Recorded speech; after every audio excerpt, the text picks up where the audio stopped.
নিশ্চয়কৈ পাপৰি প্ৰথম কথা চাওক যে আজিৰ দিনটোত সচলৰ যি প্ৰতিবাদস্থলী আছে এই প্ৰতিবাদস্থলীত পুনৰ আচলতে আহোম জনগোষ্ঠীয় যি সংগঠনকেইটা আছে কেইবাটাও সংগঠনে একত্ৰিত হৈ তেওঁলোকে আজি প্ৰতিবাদ সাব্যস্ত কৰিছে। মই পুনৰতে পৰিৱেশটো দেখুৱাইছোঁ। ইয়াত সদৌ টাই আহোম ছাত্ৰ সন্থা আছে, তাৰ সমান্তৰালকৈ টাই আহোম যুৱ পৰিষদ আছে, টাইপা আছে, একেদৰে আহোম সভা, আহোম সেনা, এই সকলোৱে একত্ৰিত হৈ তেওঁলোকে যৌথভাৱে আচলতে ইয়াত প্ৰতিবাদ সাব্যস্ত কৰিছে। চৰকাৰৰ বিৰুদ্ধে তেওঁলোকে প্ৰতিবাদী শ্লোগান দিছে।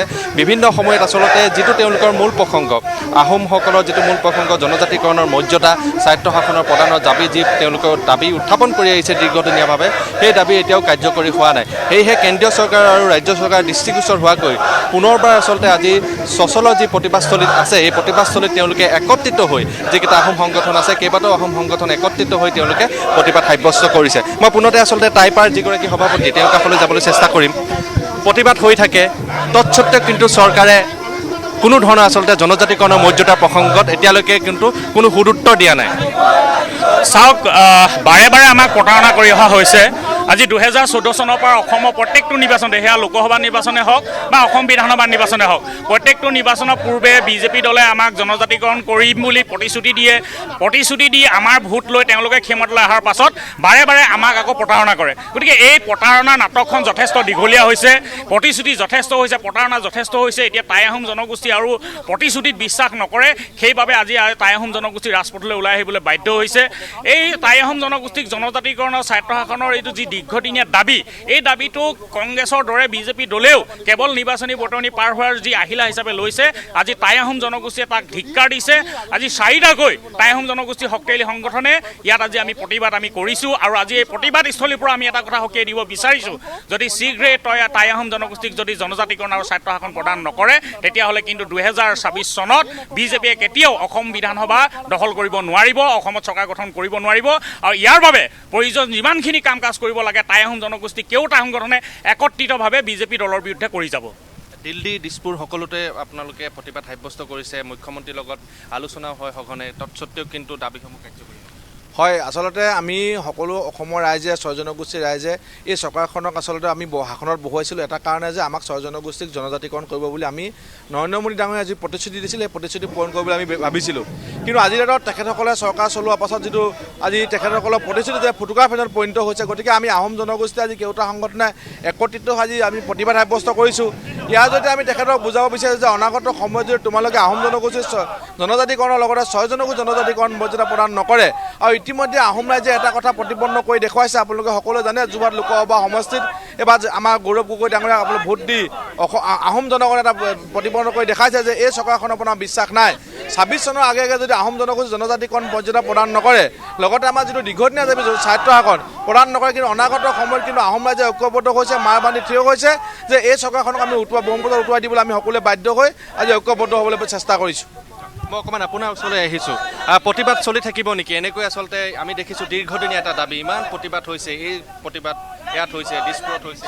চাওক, আগৰ যিটো পৰৱৰ্তী চৰকাৰ কংগ্ৰেছ চৰকাৰ আমাক এনেকৈ প্ৰতাৰণা কৰিছে, বৰ্তমান চৰকাৰ বিজেপি চৰকাৰ আমাক প্ৰতাৰণা কৰিছে। যে নৰেন্দ্ৰ মোদীয়ে কৈছিল যে তেখেতলোকৰ বিজেপি চৰকাৰ অহাৰ পাছতে আমাক তেখেতলোকে তৎক্ষণাত 6 মাহৰ পিছত জনজাতিকৰণ প্ৰদান কৰিব। কিন্তু তেখেতৰ এতিয়া মিছলীয়া আমি আখ্যা প্ৰদান কৰিছোঁ।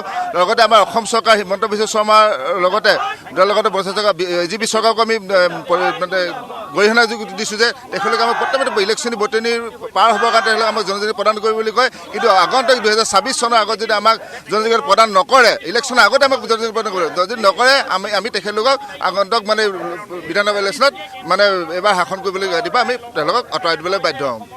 আপোনাৰ ওচৰলৈ আহিছোঁ। নিৰ্বাচন আহিলে আচলতে আলোচনালৈ মাতে, টোপ দিয়ে নেকি সংগঠনবিলাক? নাই, এইটো আচলতে সংগঠনক টোপ দিয়া বুলি নহয়, এইটো জাতিক এটা মিছলীয়া আখ্যা দিয়ে। সংগঠনবিলাকৰ জাতি স্বাৰ্থত যি সংগঠন কৰে এই জাতিক আচলতে মিছলীয়া আখ্যা কৰে চৰকাৰে, আৰু বাৰে বাৰে এনেকুৱা কাম কৰি আহিছে যে কেন্দ্ৰীয় চৰকাৰ হওক অসম চৰকাৰ হওক।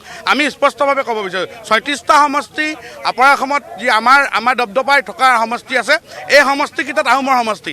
এই সমষ্টিকেইটাত কিন্তু আমি কাৰোবাক ইচ্ছা কৰিলে জিকাবও পাৰোঁ আৰু কাৰোবাক ইচ্ছা কৰিলে আমি হৰাবও পাৰোঁ। আৰু সেইকাৰণে আমি স্পষ্টভাৱে কৈ দিছোঁ যে আগন্তুক সময়ত আমাৰ এই ২৬ ইলেকশ্যনৰ সময়ত আগতে যদি আমাৰ ৬ জনগোষ্ঠীৰ জনজাতিকৰণৰ কথা লগতে আহোম জনগোষ্ঠীৰ জনজাতিকৰণৰ কথাখিনি যদি স্পষ্টভাৱে নকয় বা নকৰে তেনেহ'লে কিন্তু এই চৰকাৰখনক কিন্তু আমি হেৰুৱাবৰ কাৰণে তেখেতলোকৰ পষ্টবিলাক হোৱাব তেখেতলোকৰ চকীবিলাক হেৰুৱাবৰ কাৰণে তেখেতলোকে ৰেডি থাকক।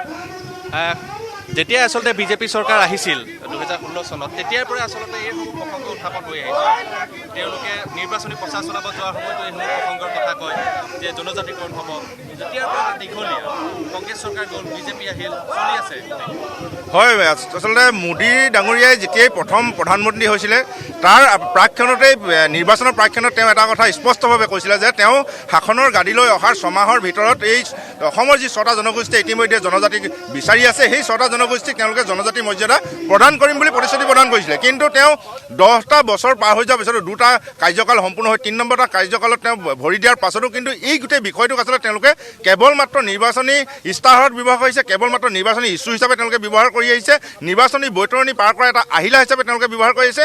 আৰু বিজেপি চৰকাৰখনৰ সমান্তৰালভাৱে বিৰোধী যিসমূহ দল আছে সেয়া ৰাষ্ট্ৰীয় দলেই হওক বা আঞ্চলিক দলেই হওক কোনো এটা দলেই আচলতে এই গোটেই বিষয়টো গুৰুত্ব সহকাৰে লোৱা নাই, কেৱল মাত্ৰ নিৰ্বাচনী বৈতৰণি পাৰ হোৱাৰ আহিলা হিচাপে তেওঁলোকে গ্ৰহণ কৰি আহিছে। আৰু শেহতীয়াকৈ এই চৰকাৰখনৰ ডাবুল ইঞ্জিন যিখন চৰকাৰ, এই চৰকাৰখনৰ আমি যিটো স্থিতি দেখিছোঁ যে তেওঁলোকে আচলতে খিলঞ্জীয়াৰ স্বাৰ্থত কাম কৰোঁ বুলি কৈছে যদিও তেওঁলোকে কিন্তু বিদেশী স্বাৰ্থতে অধিক কাম কৰা আমি দেখিবলৈ পাইছোঁ।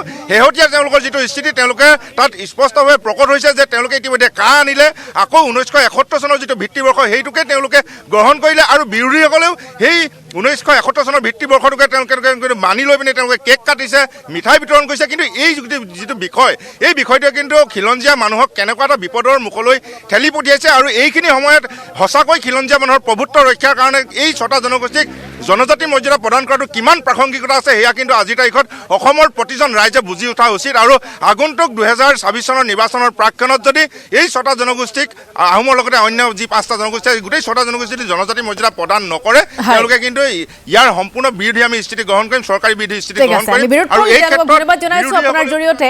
আৰু তেওঁলোকৰ মন্তব্য আমি ৰজা ঘূৰিয়ালৈ ইতিমধ্যে আগবঢ়াই দিছো। গতিকে ৰজা ঘূৰিয়ালৈ তেওঁলোকৰ এনেধৰণৰ আহ্বান, তেওঁলোকে স্বায়ত্ব শাসন প্ৰদানৰ দাবী উত্থাপন কৰিছে, জনজাতিৰ মৰ্যাদা লাগে আৰু সেইবাবে কেইবাটাও আহোম জনগোষ্ঠীয় দল সংগঠনে আজি সচল এক প্ৰকাৰ উত্তাল কৰি তুলিছে।